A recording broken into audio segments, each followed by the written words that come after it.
Cool. All right. I think we're all set. Today, we're going to be talking about for sale by owners. We all love this topic, and it's more important than ever in today's market. Obviously, with prices on the rise over the last year and a half, a lot of sellers have took it upon themselves to test the waters and give it their shot at trying to get their home sold. With that being the case, there's a good bit of those for sale by owners out there, and are a great opportunity to get a good bit of business.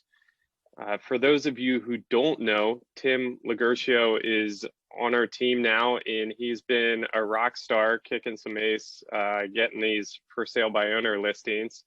And he's really, from the time he's joined our team, put together an awesome system to have success in contacting these for sale by owners.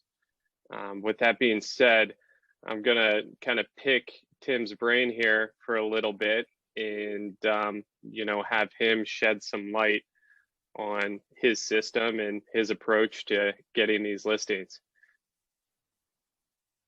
Tim, if you could unmute yourself and just tell us. I think I'm unmuted. Okay, you're good. Yep. Am I good? Okay. Yeah, let us know a little bit about the system that you're using and how you do it. Yeah, so really, once I understood the reality of, Zillow buying showing time for 500 million and all of this crazy stuff that's happening, I try to figure out how I can really provide value to people. And because for sell by owners, they don't want to use an agent, they want to save on the commission, right? So, what can you bring to the table to where you're worth their time? And that's 6, 7, 8% commission, whatever you're charging, if you're lucky enough to get 7.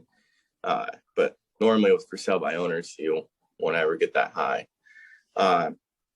So look, people spend money to buy Zillow leads, right? But what they don't know is Zillow basically takes your info, and that's why they bought showing time, to sell it back to you in like 3+ years, right? So why not use Zillow to your advantage and pull their information for free and use it in the marketplace today, right? The way you can do that is you act as a buyer. So on Zillow, you search homes like you're a buyer, and then you pull those homes like, you're looking at a home if you were to buy it. And then you can change the filters to where you'll be updated every time a for sale by owner comes on the market. So that's how I get for sale by owners. I didn't know if you wanted me to go into how I convert them or anything like that. So what you're explaining is you go onto the Zillow site acting as if you were a buyer and you set up a search. Now, is there a specific filter on Zillow's site that you can only look at homes that aren't listed by an agent? Oh, yeah. Here, I'll pull it up right now so I can read it word for word. Yeah. So yeah, guys, you go on Zillow, right? Go on Zillow. And then you'll see a buy on the top left, and then you'll see for sale by owner. And most people already know this. And then you'll see a option that says more. You go on days on Zillow and make sure if you're caught up on all the for sale by owners, put it at like 1 day, and then you hit save search. And what happens is every time a for sale by owner comes on, you get notified. Okay. So when a for sale by owner comes on and it's like 1 minute, I'm calling them. I'm the first agent that calls them usually in this whole market, which is insane. And there's a lot of agents in Harrisburg. So that's a really good way to get your foot in the door and get to those for sale by owners.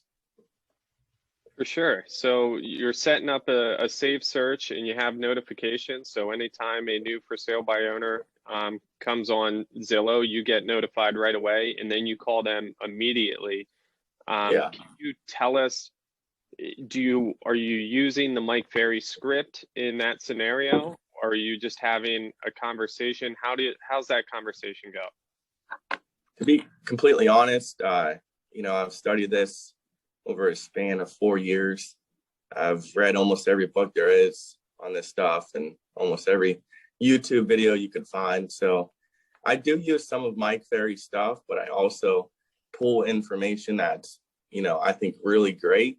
So I'm not a believer that there's one thing that's just great, which is fine. I mean, it's fine if you just pick one thing and be consistent with it. As long as you get good at it, you'll be all right. But, I pull things from like Ricky Carruth. I pull things from like Tom Ferry, just all of these different guys I pull info from. And then really at the end of the day, I'm not really overly aggressive with them. I just ask them how I can help in any way possible. And usually when they say they're going to pay 3%, 2.5% on the phone, I do a net sheet for them. I say, look, at the end of the day, you're going to be paying 2% more, right? Or 3% more, whatever you can get them. And once they see that on the net sheet, they're like, oh, like that's not that much of a difference. And you can do all this work for me. So it kind of opens their eyes up. Yesterday, that actually happened. I got an appointment with a for sale by owner, and, he had it 3%, right? And I said, look, 2% more, your net proceeds is going to be around this much. So, is that worth me doing everything for you? Pictures, pre-inspection, the whole shebang. And he was like, yeah, that is worth it. I never looked at it like that. So we set up the appointment, but unfortunately I didn't take his listing because he was a little rough on the price. So I'm going to let him figure that out first. But again, I'm just not overly aggressive. I always ask them questions that pinpoints their motivation. So like where they're moving to, this is Mike Ferry. Are they relocating? Usually if you ask them if they're downsizing, then it gets a little personal, because if they're downsizing, they probably have some health issues like back problems, or they're getting surgery or something. Or if they're relocating out of state, usually their kids are going to college. So. Okay. Awesome. Yeah. So you contact them, you ask some pre-qualifying questions of where they're going to next, and get an idea of the situation, and ultimately try to be helpful to them. I think, I agree with you. A lot of times for sale by owners dive into it thinking that it's really not that complicated, and they can definitely do it themselves. And today's market is totally nuts with all the showings, 15 showings in 2 days and multiple offers. The craziness is a lot to handle.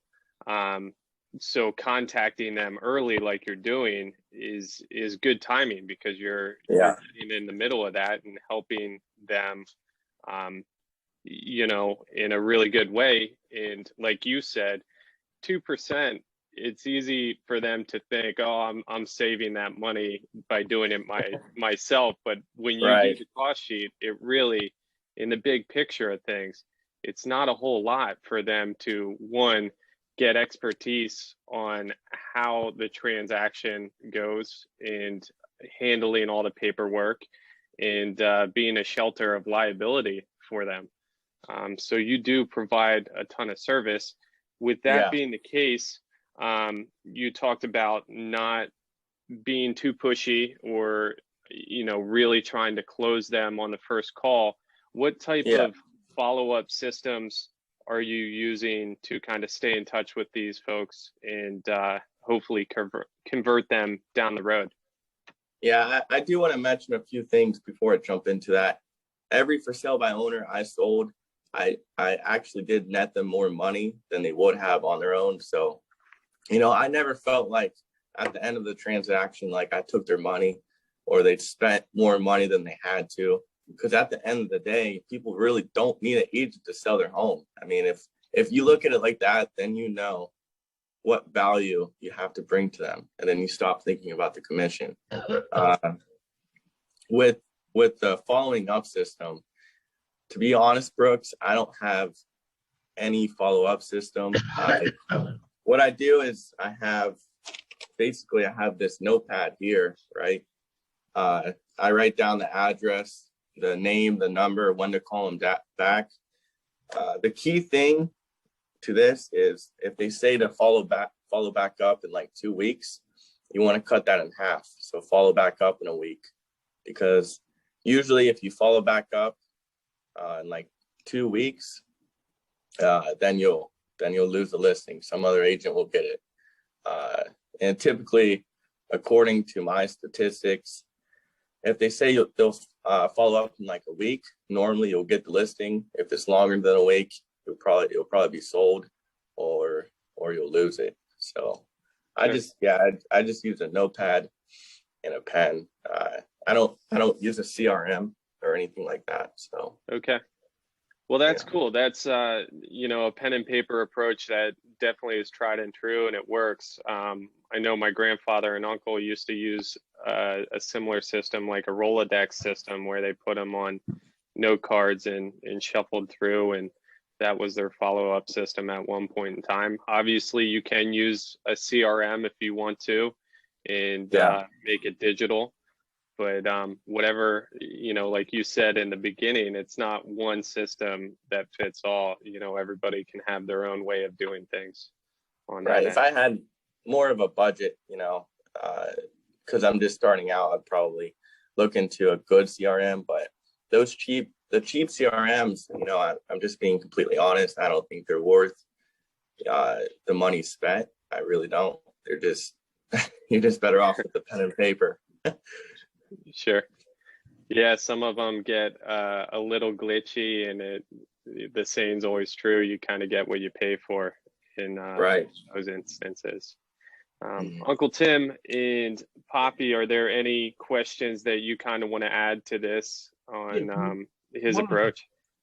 One of the things that we found too in working for sale by owners and expired listing, or let's start with for sale by owners, is that a lot of times when you call them, Tim, what'll happen is they'll tell you it's sold, that they got it sold. And the average agent in the past would take, if they were printing out that for sale by owner, they'd throw it in the trash can.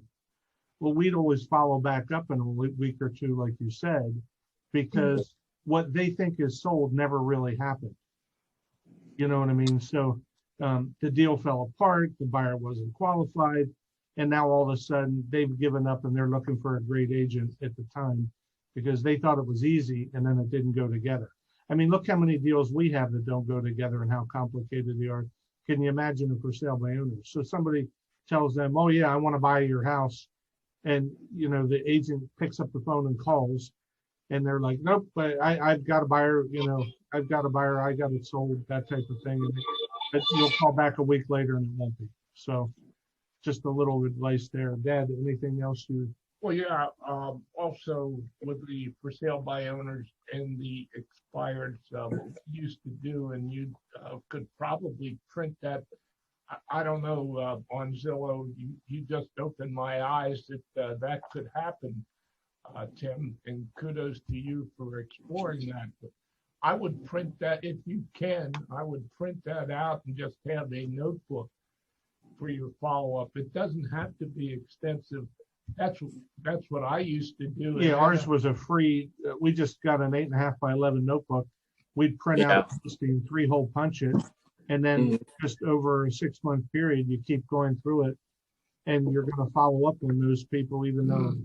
Because according to our mentors and coaches, we had one guy that was an ex-Marine that listed 300 for sale by owners in 1 year, and he said his average contact to them was 6 before he got the listing.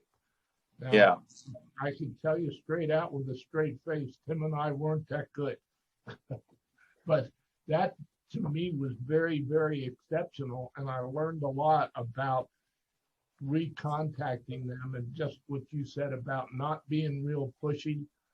offering help. One of the girls in the office said to Tim one day, gee, I wish Poppy would stop off giving that free help away, but it does help you to cement a relationship with them when you're offering to do something for them for nothing.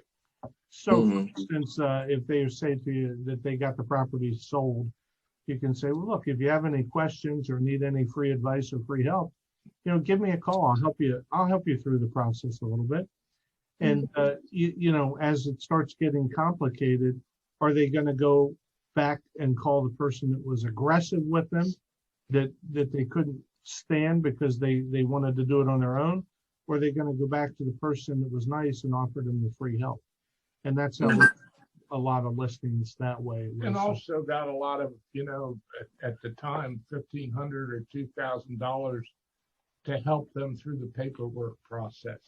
There's more than one way to get a commission. Yep. So, Kong, tell me, or tell the group if you can, how you got Tim and Jim and all them involved in working the FSBOs and the role playing that they're doing and the call system and the dialer and all that. So can you explain a little bit about that? Yeah, it just goes back to the basics, what we've always done since the creation of this company. The scripts, practicing. These guys will make these calls, but to get them motivated in the morning, they do a half hour to 45 minutes of role play every morning. And I encourage anybody in the company, if you would want to participate, to call in and you don't have to physically be here. You can call in and we can do some role playing. And it helps because together we come up with new objection handlers on ways to handle the objections. Because realistically, it's always the same objections. What's your commission, right? So through role playing, these guys have learned how to handle that situation and bypass that and create more value, which is why they're getting the appointments.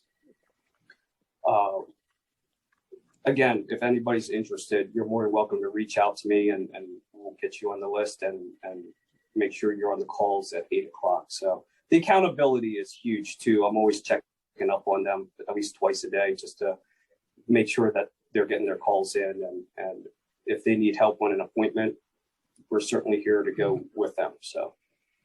Yeah. I do owe a lot of it to Kong. I mean, just yesterday when I got that for sale by owner appointment, I came straight up to your office and you helped me out with it. And, we quickly realized that, the price is a little off. So, you definitely don't get the for sale by owner listing on the first call. That's for sure.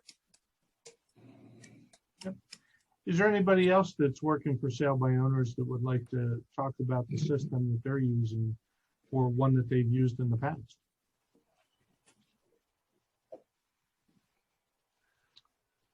Mr. John Shannon, I know you've called for sale by owners in the past. Yeah, I have, Tim. And what I always try to do kind of, I think, sums up what everybody's been talking about.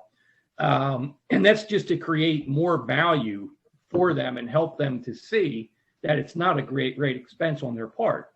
And one of the things that Brooks said that I actually wrote down that I thought that's a brilliant line was the fact that you can be a shoulder of liability for that seller, along with if you were to put one of these home warranties in place where they also, if the seller were to elect the seller coverage, they get a limit of liability there too.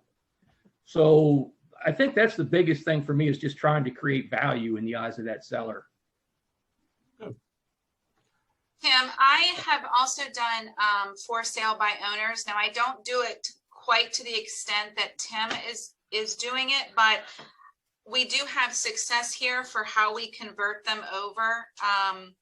And we do a couple different things. One, now this was prior to COVID. We have not done a ton since then, but prior to COVID, I would actually approach the for sale by owner, and I would ask them for a one-day listing to host an open house on their behalf. And I will teach them how to market that open house on their platform that they're paying for. And I also show them that I will market the open house on our social media platforms, with the understanding that if I secure the buyer through that open house, obviously they are going to be paying me that buyer's agency commission. At that time, one, it gets me buyers, so they might not like the house, but it gets me contacts for people who are looking for a different home. And then once I host the open house, then we start talking about if I found a buyer that may be currently represented by another agent, and I talk to them about what that means to them and how it opens doors for problems, because the buyer obviously has representation to get the most that they can, and they need me to make sure that they are not taken advantage of by another agent on the other side. Usually I can convince them at that point to pay a 5%. So we've shifted the buyer's agency commission to a 2.5%, and then they're going to pay me the other 2.5%. So that's one way that we do that to try and switch them, because once I'm in their house, they trust me, and they are likely not going to go to another agent to list at that point. Yeah.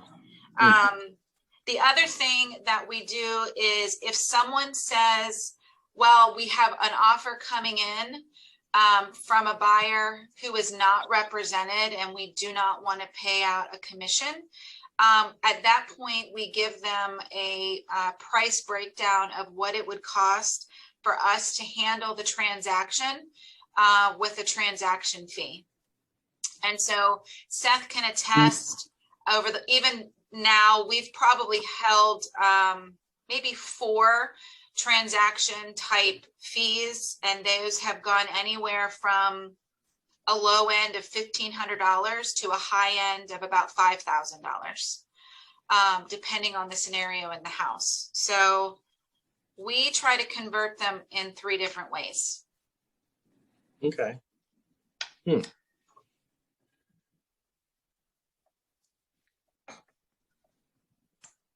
So anybody else have anything they want to add to how they handle for sale by owners?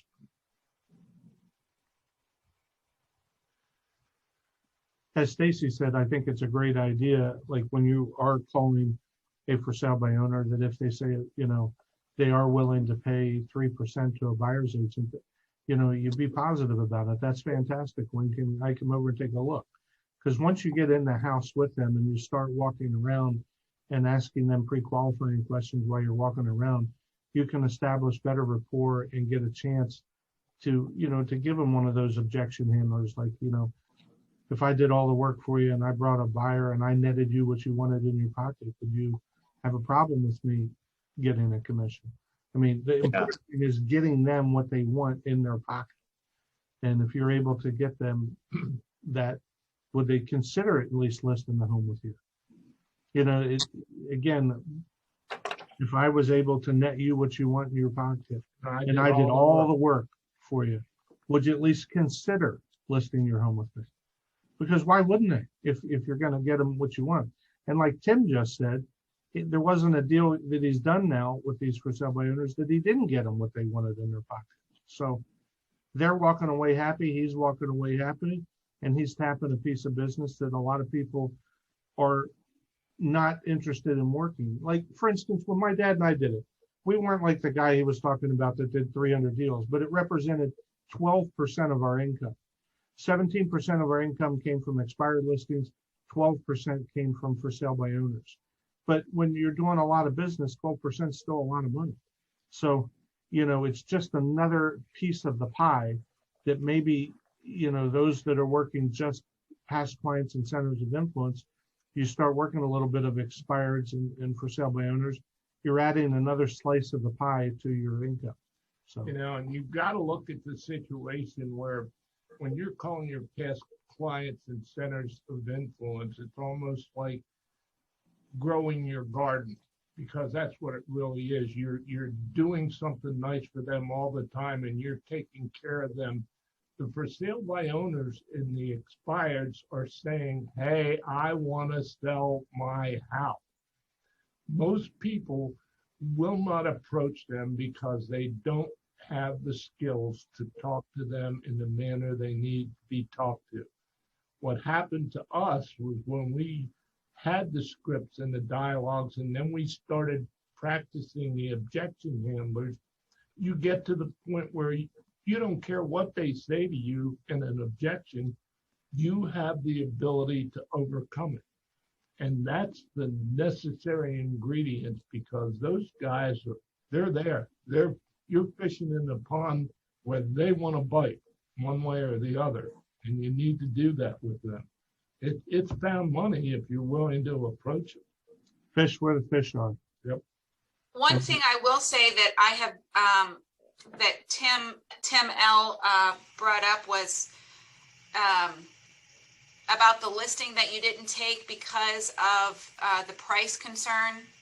He was so far over. So I just took a for sale by owner listing, and they also are way above where they need to be. But I've learned early on that take the listing anyway, and go ahead and negotiate in the very beginning of the listing what you're going to do at that price point that they think they want to list at, and write in their dates that they're going to agree in advance that if nothing has happened by a certain date, that you have a plan in place of what's going to happen. So I took the listing, and when they get back from vacation, they've agreed already in advance that if we don't have an offer, we will be reducing it to closer to where I wanted to put it at. And then if that doesn't happen, there's still one more dropping point that they've already agreed to. So don't lose the listing just because of that. In my opinion, don't lose the listing just because of that high price point. Go ahead and negotiate the reductions down in the beginning so that you can secure the listing. Good advice. Okay. And also with that, one little tag onto that is, what is their motivations? For instance, are they being transferred to California and, they're testing the market high right now. And that they got to go one way or another. So, secure it up front, and like Stacy said, and then, get the price reductions already in place in their mind that, we're going to try it for 2 weeks or 3 weeks at this price. And if we're not getting anywhere, or we don't have an offer in 2 weeks, we're going to agree to lower it, and go from there. So good advice, guys. Thank you. Yeah, thank you. Yeah, Tim, one quick question for you. Do you do any other sites aside from Zillow, or are you setting up searches on realtor.com? Yeah, really going back to, well, I didn't take that listing. Well, for number one, it was overpriced. Number two, there's so much business out there that it doesn't really bug me. You know what I mean? I can just go make another call and get another listing, really. So it doesn't really affect me. I use Realtor. I use Facebook. I use Craigslist. All these different websites I'll use to try to find for sale by owners. I used to door knock, but I can't really do that now because of coronavirus. But I don't know. I try to use all those platforms, Brooks. Yeah. Yep. Okay. Tell Yeah. them how many phone calls or contacts you make a day. Well, okay. So I call like regular people that hasn't thought about buying or selling, right? So I'll do anywhere from 200 to 281. That's phone calls. I try to do that per day. It gets pretty exhausting. I'm not perfect. Sometimes I don't hit those numbers. And with absentee, I do 3 brackets of cold calls a day. I call people who hasn't thought about buying or selling. I call absentee owners, which has been the best resource that I've ever used. And then I call for sale by owners. And the mixture of those is, I don't know, over 100, over 200 a day. This on a wild guess, would you say you're talking to 100 people a day? Oh yeah. Not talking, but calling. Well, oh, okay, that's what I'm getting. Yeah, at. not dials, but actual contacts. Okay. The amount of people I'm talking to a day, I don't know. Rough number, probably 20. Yeah. 20 contacts a day. Yeah. Maybe 200 dials to get 20 contacts, right? Yeah, and that's between absentee owners, for sale by owners, and stuff like that. But Again, you're fishing Yeah. for fish are. Yeah.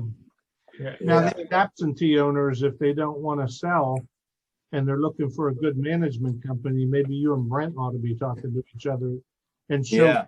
how you're getting the numbers of these absentee owners, because the ones that don't want to sell, we want to manage for them. Oh yeah. I'll be totally okay with that for sure. That could be a good little fit there.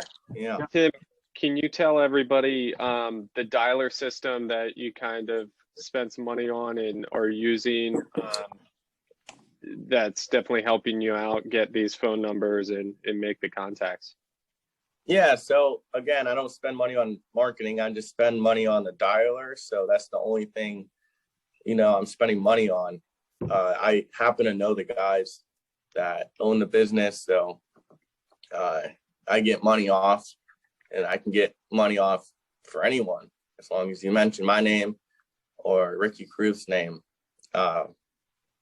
So all that dialer does, it just increases your productivity.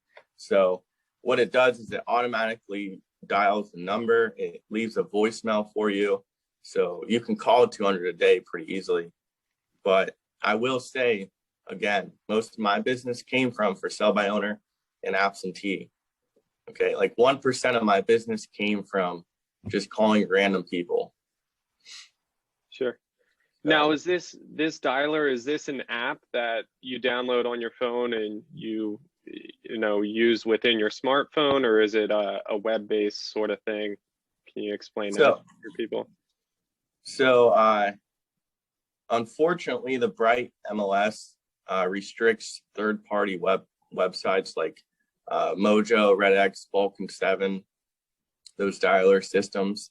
So you can't use it for expireds and for sale by owners. You can, but you have to export the data yourself, which is a little technical. And if you want to do that, I can teach you how to do that.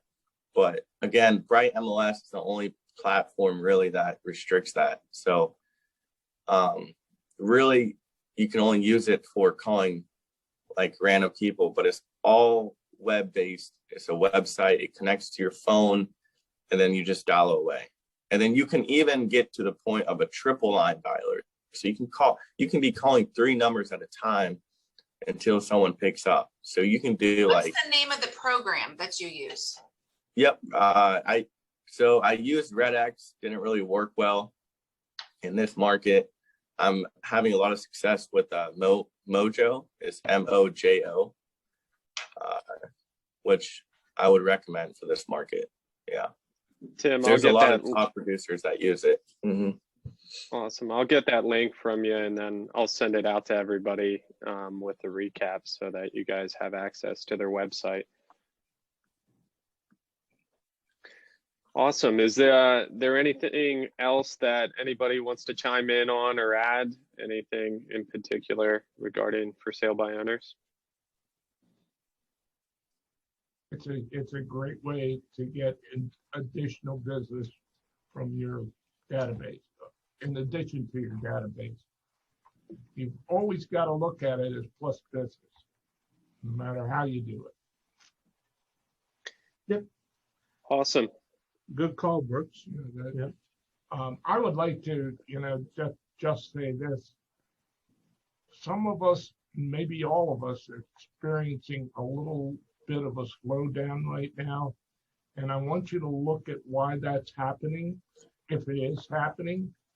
And the reason is that we've all had our vacations. It is summertime. You know, you're not as consistent in your making the contacts that you need to make. So today I want to talk about getting your momentum back if you've lost a little bit. And the way you do that is do a little extra, like Tim is doing down there today. The more contacts you make and the more you have that pipeline filled up, the more momentum you're going to build. Make that train get from stop to going so fast that it would be hard to get it stopped.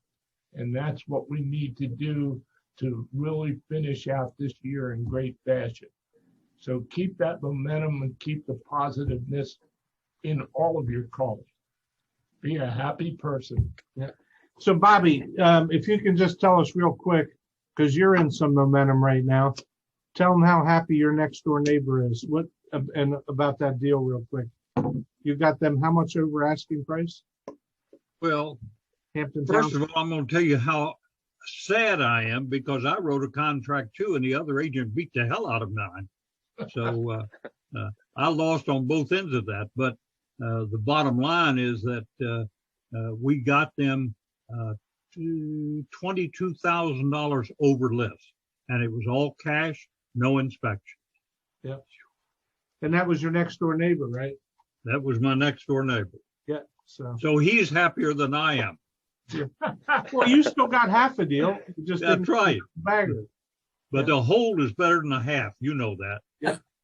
So now you need to market your neighborhood and let everybody know that you sold that house in how many days and for well over the asking price. So if there's anybody else that wants to sell, there's a lot of people, wanting to buy.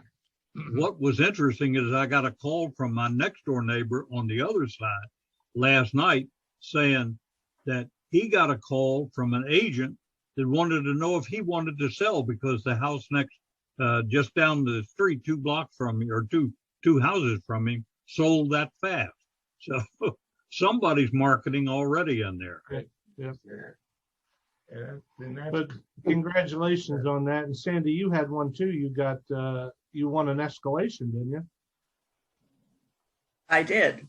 Yeah. Congratulations on that. So it was your buyer, right? Yes. Yep. My Good job. And that was a nice size deal, 252,000. Yeah. So For a townhouse. for a townhouse. Yes. Yeah. Okay. I did have a question actually for Stacy.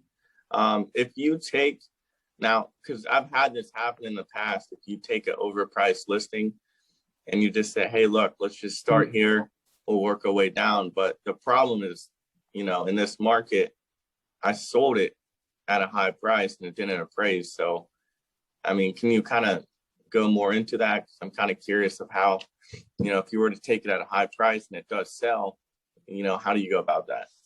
Well, they're going to have to deal with a high price if it doesn't appraise, regardless if you're the listing agent or not. Okay. That buyer is going to either be willing to pay over with a cash difference, or they're going to have to renegotiate that price point. That part of it will never go away. Right. So you have to educate them with that. Okay. And I usually tell them, we all have our own scripts of how we do things. And so it's funny because I find myself saying these exact same words. Look, I work for you.